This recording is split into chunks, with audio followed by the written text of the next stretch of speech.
नमस्ते बच्चों, 12वें पाठ के तीसरे लेक्चर में आप सभी का स्वागत है।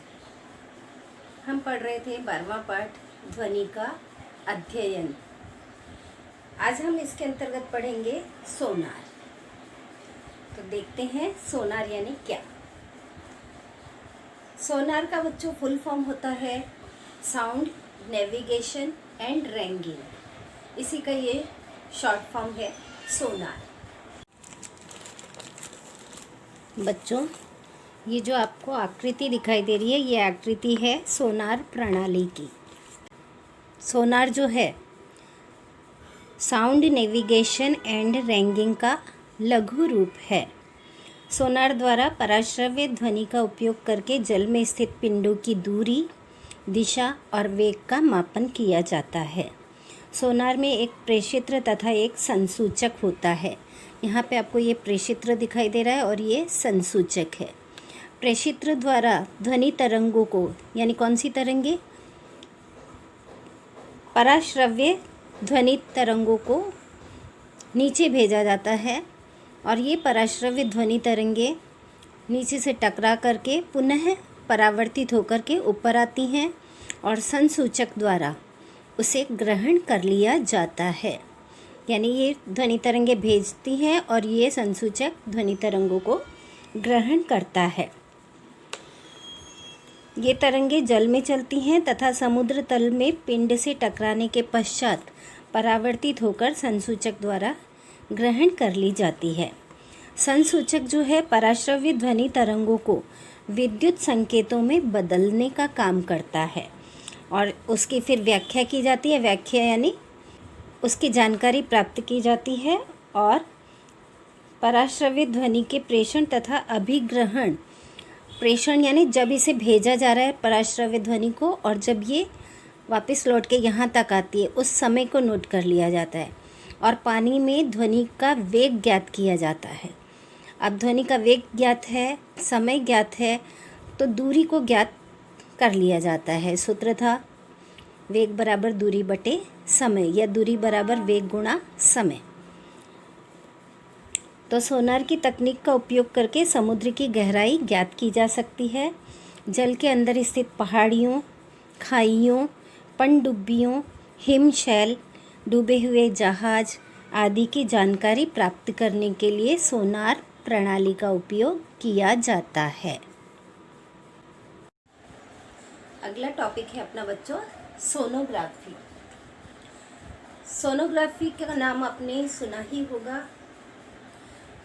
इस तकनीक में पराश्रव्य ध्वनि का उपयोग किया जाता है और शरीर के आंतरिक भागों के चित्र लिए जाते हैं।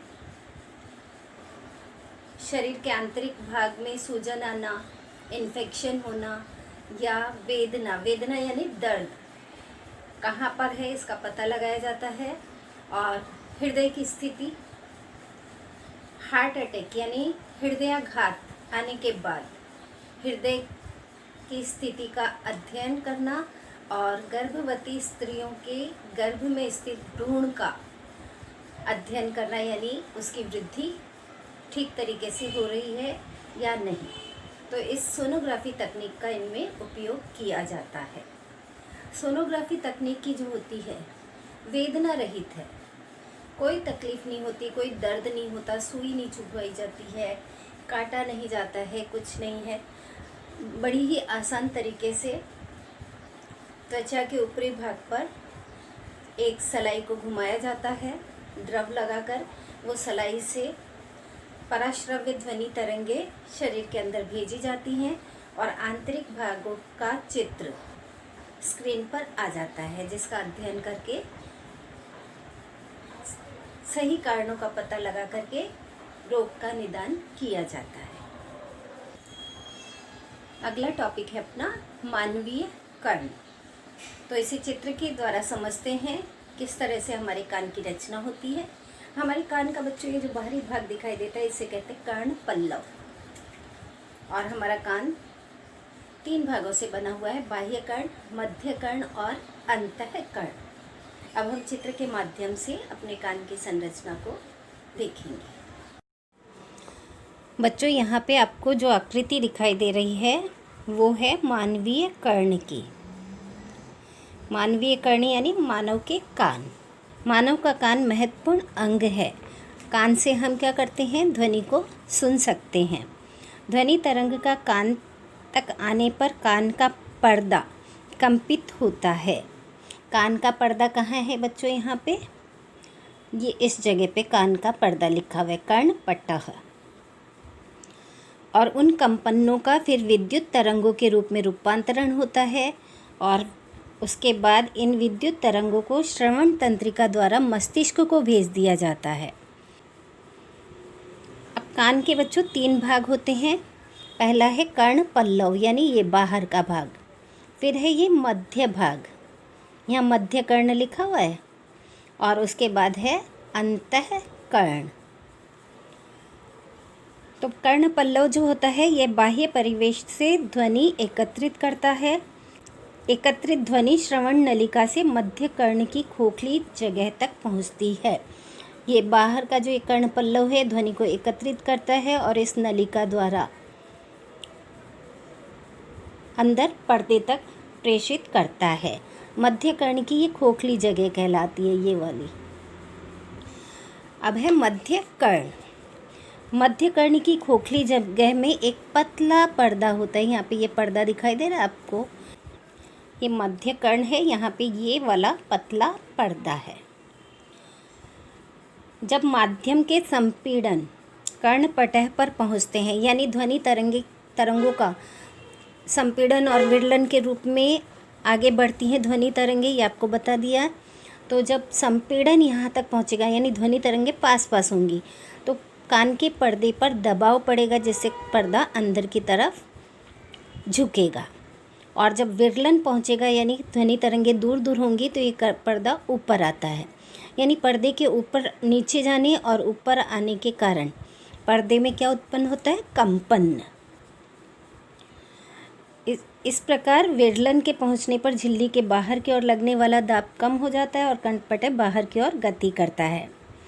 इस प्रकार ध्वनि तरंग के कारण कर्णपटह में कंपन होता है। फिर आते हैं अंतःकर्ण पर।